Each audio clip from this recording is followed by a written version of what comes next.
वो कहते हैं ना, जो हालातों से नहीं डरते वही एक दिन इतिहास बनाते हैं। आज मैं तुम्हें एक ऐसे लड़के की कहानी सुनाने जा रही हूँ जिसे जिंदगी ने हर मोड़ पर तोड़ने की कोशिश की, लेकिन उसने हर बार खुद को फिर से जोड़ा।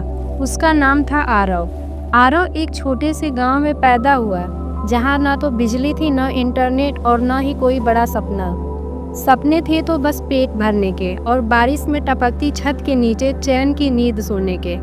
आरव का बचपन कुछ खास नहीं था। स्कूल की पुरानी किताबें, फटी शर्ट, टूटी चप्पलें और 4 भाई बहनों के बीच आधी रोटी का हिस्सा। लेकिन एक चीज़ थी जो बाकियों से अलग थी। आरव की नज़रों में जलती एक आग। जब बच्चे मोबाइल मांगते थे तो वो किताब मांगता था। जब दोस्त साइकिल की रेस लगाते थे तो वो लाइब्रेरी में बैठा होता था। कई बार भूखा सोया, कई बार रिश्तेदारों के ताने सुने, कुछ नहीं कर पाएगा ये लड़का, इसका भविष्य अंधेरे में है। लेकिन आरव ने कभी ताना नहीं माना। उसने उसे अपना ईंधन बना लिया। स्कूल के बाद वो खेतों में काम करता, फिर देर तक पढ़ाई करता। उसके पास न कोचिंग थी न गाइडेंस था, बस एक वादा था खुद से, मैं खुद को साबित करके दिखाऊंगा। फिर आया वह दिन जब बोर्ड एग्जाम का रिजल्ट आया। पूरे गांव में सिर्फ एक नाम गूंज रहा था, आरव। गांव का पहला लड़का जिसने टॉप किया था।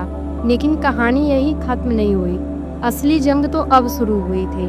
कॉलेज में एडमिशन के पैसे नहीं थे। पिता बोले, बेटा पढ़ाई छोड़ दे, काम कर, घर चलाना बहुत ज़रूरी है। माँ की आंखें नम थी, लेकिन आरव ने सिर्फ एक बात कही, माँ अगर अब रुक गया तो ये गरीबी मेरे बच्चों तक जाएगी। उसने गांव से शहर तक का सफ़र पैदल तय किया। छोटे होटल में बर्तन धोए, अखबार बेचे और रात में एक कोचिंग सेंटर की लाइट में पढ़ाई की। कई बार वो थक जाता लेकिन रुकता नहीं, कई बार रोता लेकिन हारता नहीं। फिर एक दिन उसने यूपीएससी का फॉर्म भरा। लोग हंसे, अबे बर्तन धोने वाला अफसर बनेगा। आरव ने जवाब नहीं दिया, क्योंकि वो जानता था कामयाबी जवाब नहीं देती, मिसाल बनती है। 3 साल की मेहनत, अनगिनत त्याग और वो दिन आया जब रिजल्ट आया और आरव का नाम टॉप 50 में था। पूरा गांव जो कभी उसे नकारता था आज गर्व से कह रहा था, यह हमारा आरव है। वही रिश्तेदार जो कभी उसे शादी में बुलाना नहीं चाहते थे, अब उसकी तस्वीरें अपने बच्चों को दिखाकर कहते थे, आरव जैसा बनो। लेकिन आरव ने बदला नहीं लिया, उसने बदलाव लाया। वह गांव लौटा, एक स्कूल शुरू किया जहां हर गरीब बच्चा फ्री में पढ़ सकता था, क्योंकि वह जानता था अगर एक आरव निकल सकता है तो कई और निकल सकते हैं। आज आरव एक अफसर है, लेकिन उससे भी बड़ा एक इंसान है।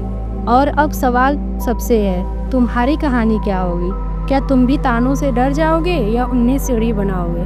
क्या तुम भी हालातों को दोष दोगे या उन्हें बदलने की हिम्मत रखोगे? याद रखो, गरीबी, तकलीफें, अपमान, यह सब तुम्हारी कहानी का हिस्सा है, तुम्हारे अंत नहीं। असली फर्क तब पड़ता है जब तुम तय करते हो कि अब और नहीं, अब मुझे उठना है, बदलना है और दुनिया को दिखाना है कि मैं क्या कर सकता हूँ। तो उठो, सोचो मत, शुरुआत करो।